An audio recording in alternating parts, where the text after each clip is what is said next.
Hi there! Welcome to Cook Local, Eat Local, the podcast where you can find inspiration, tips, and recipes for enjoying more local food and drink. I am David Crowley, your host. All right, let's see what we have here in the third CSA pickup of this season, here in the middle of July. We're starting out with the first local blueberries that I've seen this season. I'm really excited about these. They look great, and I'm a big blueberry fan. Now we are digging into the bag, and the first thing, we got something sticking out. It's the top of some golden beets. All right, golden beets. We'll see what we'll do with those. Oh, and also, first time I've seen cauliflower this season. Nice. And what's up next? Something skinny. Oh, a whole lot of scallions. We've been seeing a lot of scallions already this season, so anyone have some cool and creative ideas for scallions? Would love to hear about it. And, okay, we got some broccolini. Always happy to get our hands on some broccolini. And, okay, we have lettuce. Lettuce has definitely been rolling in regularly. Red leaf lettuce, and I think we have more lettuce here still. Yes, red leaf lettuce, green leaf lettuce. Lettuce for everyone. And, okay, big stocks. Oh, garlic, fresh garlic. We love garlic here. Can never get enough garlic, right? That is for sure. And, oh, nice bag of string beans. Those are looking good. Always good to get some beans on the plate. And is that it? Yes, that is it. We look forward to seeing what Robin has to say in terms of what we can do with these veggies. Stay tuned. Hi, Robin. Welcome to Cook Local, Eat Local. Thanks, David. It's great to be here. Well, look forward to the conversation. I would say the vast majority of guests I've had on this show are people I have not met virtually or in person. And you and I have connected quite a bit over the years, sometimes in this format on a screen as we're recording this, but also a lot of time just back and forth with our food and wine pairing interests. But it's good to have a familiar face. So I know a little bit about your background, but not the full backstory. So I get to learn a little bit more. So a great place to start would be just telling us a little bit about how your interest in cooking and putting food and wine pairings together originated and evolved. Well, I think it was like a vacation, probably about 12 or 15 years ago. And Michael and I were sitting on the shore in California, probably I think it was Laguna, and a rare vacation for us, and had a glass of wine and just kind of started to think about the wine and the food that we were eating. That got us interested in visiting wine country because we had time and the opportunity to get down to places like Temecula. It's not very far for us to go from Las Vegas. So we started in Temecula and then kind of moved our way up to Santa Barbara and got really in depth in Santa Barbara, which is one of my favorite regions. Mm-hmm. And we're theater people, so it's hard for us to just go and taste wine and that's that. So we started wanting to tell the stories of these wineries. That got us into video. Michael does a lot of lighting design. That's what his background is. So working into video and video editing kind of just was a perfect fit. So I would do the writing, the stories, and he would do the video work, and we would do interviews with winemakers, and it kind of expanded from there. And then, of course, when we weren't traveling, we had those wines in the kitchen and then wanted to pair them. And that really got our interest going in food further. With that, there's some farmers markets that were here locally. So I started heading out to the farmers markets to look for things that I could pair. And we, for a while, had a website called For Farm to Market, where we followed the local farmers markets here. It finally got to be a bit too much with trying to keep both of the blogs going. So that one fell by the wayside, but we still do get out to the farmers markets, and we have a pick your own market that's maybe 5 minutes from the house. So that's where it all came from. Okay, yeah, that farmers market oriented site definitely ties in well with our theme today. So we're going to circle back to hear more about some of your projects and endeavors in that space. But farmers market is a good segue. Sort of the alternative to that I do is a CSA, community supported agriculture, where I get to pick up farm fresh local food I do it every 2 weeks. I kind of find that fits my schedule well. So here in mid-July in New England, probably a little different weather than you have there in Las Vegas, but want to talk about some of the veggies I got this week, and I think you might have some ideas for me. The first one, so of course, probably most people listening to this, but some might be watching us on YouTube first. So the benefit of those who are watching on YouTube, I do have our first item here is broccolini, which I would describe as just, it does kind of seem like mini broccoli. I don't know offhand. I don't know if you do, Robin, is it a different plant or is it just broccoli they grab out of the ground sooner? I don't happen to know. Do you? I don't happen to know for sure either, but I've always assumed that it was a slightly different form of broccoli that just had longer, softer stems. Didn't burst into those big heads that we often see in broccoli. Yeah, that was what I'll have I to do a little guessed. research. I would say, so I'm Yeah. going to research and I will put an answer if there is one in the show notes. But regardless, I like that. I enjoy tasting it. And I also had green beans this week. And I understand you have an idea for a way to prep the broccolini that could also be applied to the beans. Yes. Oh, yes. My favorite way to cook broccolini is to roll it in olive oil, salt and pepper, and then just sear it in a pan, a wrought iron skillet. You get that little bit of char on it, so you get those vegetable notes and you get the bitter notes. And I find that it goes really, really well with like meat with a romesco sauce. So you get that red pepper that you get the sweetness that counteracts that vegetal and the bitter, so you get that complexity in there. And green beans work exactly the same. You can do the same thing with blistering them in a wrought iron skillet just with olive oil. Maybe toss in some garlic, other spices, as you feel the need. But that's my favorite way of cooking broccolini, and it works well for beans too. Oh, that is interesting because that is your approach as you described for broccolini is similar to what I do, I would say, but hadn't I thought of applying that to green beans. I think it's maybe a little bit of my Irish heritage that it's one of those vegetables that gets boiled.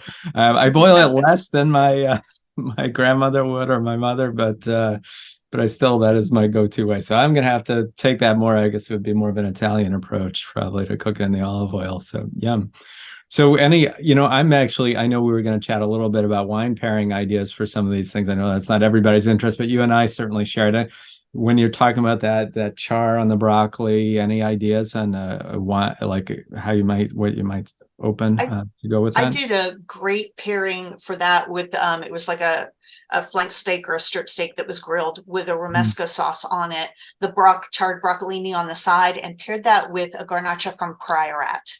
Which is the northeastern part of Spain, and went really well with that. I really enjoyed it. And I think too, it's all the different complexities of the whole dish together went really nicely.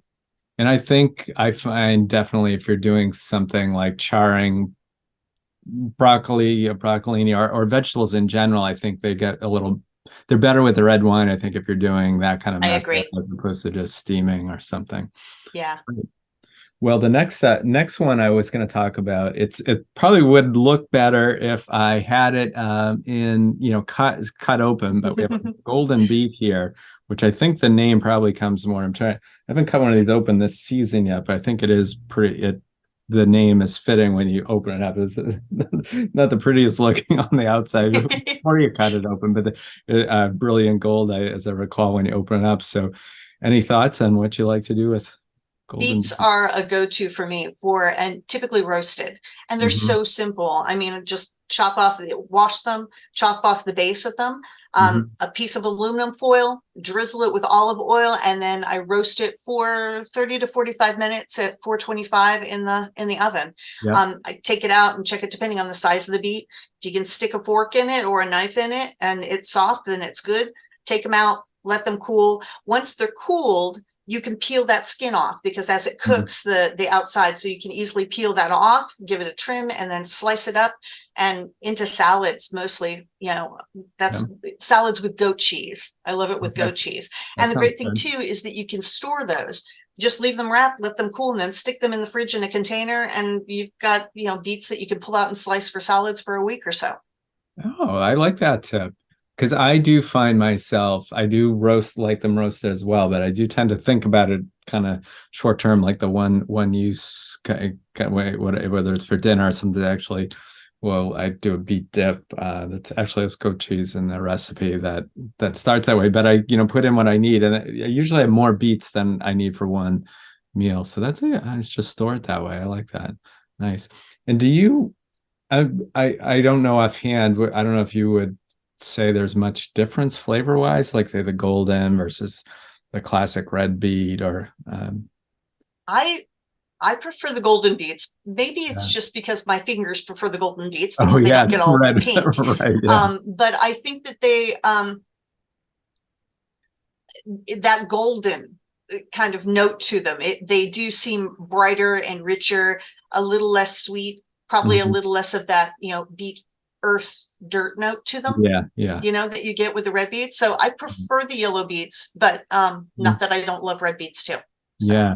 Now, if you were, thinking if you were just going to have a light lunch and treat yourself to a glass of wine with that kind of salad that you mentioned, because I think the beets make it a more substantial, definitely could make it a meal. Would you pour a certain wine with that or ideas? um the thing with beets, depending on if you're going with red or white beets, you can really kind of go either way with red or white. I think they go beautifully with the rosé, but the golden beets, maybe with a Chardonnay. And Okay. you can go either oaked or unoaked, depending on what cheese you might be putting in your salad. With obviously, I would say like a Sauvignon Blanc going with the goat cheese in there, Right. kind of to meld Yeah. it, but it lends itself nicely to Chardonnays also. Okay. Nice. Yeah, that And possibly yeah, I mean, you could go further afield with your whites, but I think probably things that have a little more richness to them because you've got that richness to the beet. yeah, that sounds good. If you were going further afield, let's say did you have a thought you're going to throw out? We were just talking the other day about Malvasia because I think Mhm. Allison and Chris had just been to Croatia and had Oh, had yeah. Mhm. a Malvasia there, but of course it's spelled the Croatian way. And they were Mhm. saying that there was much more mineral content to it, but I tend to think of Malvasias from California as being a Mhm. little richer and rounder, Okay. maybe leaning a bit towards like a Viognier. A Viognier, I think, would go nicely with the beets too, pick up on those sweet notes from the honeyed notes that you get on the nose of the wine. Yep. Oh, that all sounds good. I'm getting hungry here. Now, the last veggie in my share this week that I want to talk about was the cauliflower. Good healthy vegetable. What do you like to do with cauliflower? Well, I love roasted vegetables. It's that Mhm. extra sweetness and richness that comes out in them. So cauliflower steaks, roasted cauliflower steaks are an Oh, easy okay. go-to. Hmm. The other thing is like a cauliflower puree. And I will admit that if I'm doing cauliflower puree, I often like to roast it first because you get those Oh, sweet okay. notes to it and then make a Yeah. puree and put it beneath something, maybe Okay. something like scallops or something like that, that it can be a base for, Hmm. um, that work really nicely. That does sound good. Yeah, so we've been chatting a little bit about some of these wine pair. Oh, so if you were doing like the cauliflower puree, or what do you do, or the steaks? So the steaks I you would serve as your main course. I got it. Yeah. Yeah, you could do the steaks as a main course. I think those would be great with a romesco sauce on them too. Hmm. And that I think Malvasia Bianco would be great with. Okay. If you the purees and stuff, you can go. I did a pairing once. It was with a white wine from Alentejo in Hmm. Portugal. Okay. It was a Oh, blend there, and that would go really nicely with the cauliflower too. that sounds good. So we've been talking all about pairings, and I know I didn't quite realize until I started prepping for this interview they actually have not one but two books out that sort of delve into this interest in pairing. So tell us about your books and sort of what one can find in them. Well, the inspiration from these books, I don't know if you remember, there was a TV show a while back called The Taste Okay. with Anthony Bourdain and Nigella Lawson and Brian Malarkey and Ludo Lefebvre. And they all did this thing where the cooks and chefs that would come on put all the flavor notes into a single bite on a spoon. So that was kind of the idea. And I loved Oh, that okay. idea because I think that's so great with wine pairing, Hmm. because when you take a sip of wine, all of those flavors, the multitude of complexity in a glass of wine, you get all in one sip. I mean, Hmm. so putting a food together that you can pair with it that way, I thought was a fun and great idea. So that kind of was the inspiration for doing these books. And they're based off of, typically every holiday, we do a 12 days of wine. So they're Oh kind of yes, I think based I off of saw our some 12 of days of them. Yeah. wine that we did. Okay. The first one was based on specific wines that we had picked up in California and Oregon and Washington. And I think there might have been a couple of further afield. But then with each of these specific wines, we paired a spoonful. Okay. And gave kind of a basic recipe for it, a little inspiration behind the wine and other wines that you might want to try with that bite. And then there's quotes all throughout the book on spoons, because I kind of have a little bit of an obsession with spoons. Oh, okay. It's one of those things, the shape of a spoon, you think about the shape of a spoon and how it delivers food to your palate. I read somewhere there was a great quote about spoons being soft compared to forks and knives that stab. They stab at your food. You know what I mean? Right. So it just kind of, there's a lot of nuance I find in spoons, and I just find them charming. The second book we did was kind of a trip around the world. So picking different countries around the world, major wine regions, picking the most prominent wine from that region typically, and then finding a pairing that would go with that. And so we have, that's our second book. So the first book, this is the first book. Yeah. Tempting Spoonfuls, Pairing Single Bites with Glorious Wines. And the second book is Small Bites Paired with Wines from Around the Globe. Okay. Nice. And it has, I did all the photography for it myself, and I'm pretty proud of the photography. It's pretty, it makes you hungry. So we did that this past year, and it was, it's got a lot more in depth with the recipes. Yep. And with the pairings, and when we did it with our 12 days that we do in the fall, we tried to pair it with wineries that were thinking of the planet, people that were doing something good for the planet or for people. So tying in that way with the wines that we specifically paired with them. But again, these are basically generic varieties from these countries, so that your wines, the bites can pair with any of those. Okay, gotcha. Can you give us an example? I don't know if there's any examples of those recipes that might sort of lean into sort of our theme here in terms of produce, fresh local produce. Well, most of these we had fresh local produce on. I'm trying to find some that are. Yeah. Look at it. Lemons. If you have lemons in lemon curd, we did a lovely lemon curd recipe that it's great for dessert to go with the Riesling. And so it's got all the different details on that. Do lemon curd and topping it with candied lemons. So those were all Meyer lemons that we got, organically from the farmer's market. And then did that with a shortbread. So there's things like that we put in there that are in there. But most of these, I lean heavily into vegetables and fruit. So almost all of them have those kind of things that you can pick up seasonally from your farmer's market. Great. And I could definitely see, I don't know if anyone has reported to you that they've done this. It definitely sounds like it'd be a fun thing to base a little gathering on, Yes. In fact, I did actually a small gathering with a group of ladies here in Las Vegas a month ago or so, where they came in and we did one of the recipes where they all had stations and we created them together, and the others were mostly just assembly, but we got to taste them with different wines. So everybody brought a wine, so based on one of the recipes we were doing, and they got to taste them with different interpretations of that variety. So it was a lot of fun. They had a great time. That sounds like a great party. So yeah, definitely we will be sure. So people want to order those books. You can find a link on crushedgrapechronicles.com or on Amazon. Look for Tempting Spoonfuls on Amazon and you'll be able to find them there. And we'll link to it in the show notes as well. That sounds great. Speaking of, the second book you alluded to, sort of your interest in wineries are taking care of the planet and that sort of thing. So I understand you've got a new project cooking, not literally cooking, but in development or getting underway that sort of really leans into that theme. So why don't you share a bit about that? Certainly. Michael and I are working on a project right now. The working title is Revitalize the Planet Through Agriculture. The idea is we're following biodynamics and regenerative agriculture in both viticulture and in farming for food and wine. And the ideas behind those are, on a scientific basis, it's about carbon sequestration.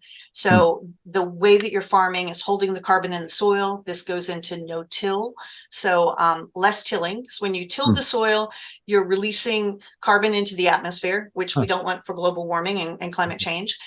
You're also releasing a lot of moisture, which many farms struggle with that. When you release that moisture and you break up the ground, you're also exposing all of the microorganisms that are there in our topsoil. And that kills them off. And those microorganisms, it's a symbiotic relationship that they have with the vines specifically, and with any type of plant life, that the roots of the plants, and then the microorganisms. So this whole farming method is meant to really restore our topsoils, and help to mitigate climate change. And I find that the farmers and the vintners that are doing this, it's a bit more pride in their product. Yeah. And it's also, it ends up in the long run being less expensive because you're not having to buy chemical amendments and things like that. So you're providing healthier food.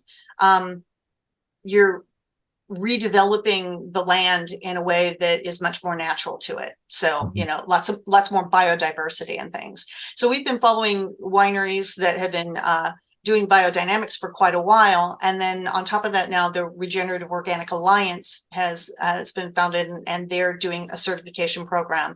Tablas Creek was the first vineyard on the planet to get that certification, and we're very familiar with them and have spent some time out there with them, as well as Troon up in Southern Oregon. So kind of watching those different places and how they're doing it. The Regenerative Organic Alliance, their certification is much more scientifically based than biodynamics has been in the past. So similar, just coming at them from different aspects, and they work very well together. So we're kind of, that's the project. It's a 6-year documentary project to come up with 3 films following these different wineries and vineyards, and some farms, and there'll be lots of educational shorts. We want biodynamics and regenerative agriculture to be things that are on the tip of everyone's tongue, that everyone is familiar with, because if we have the support of the public behind those farmers, it can save our planet. Yeah, that's very interesting.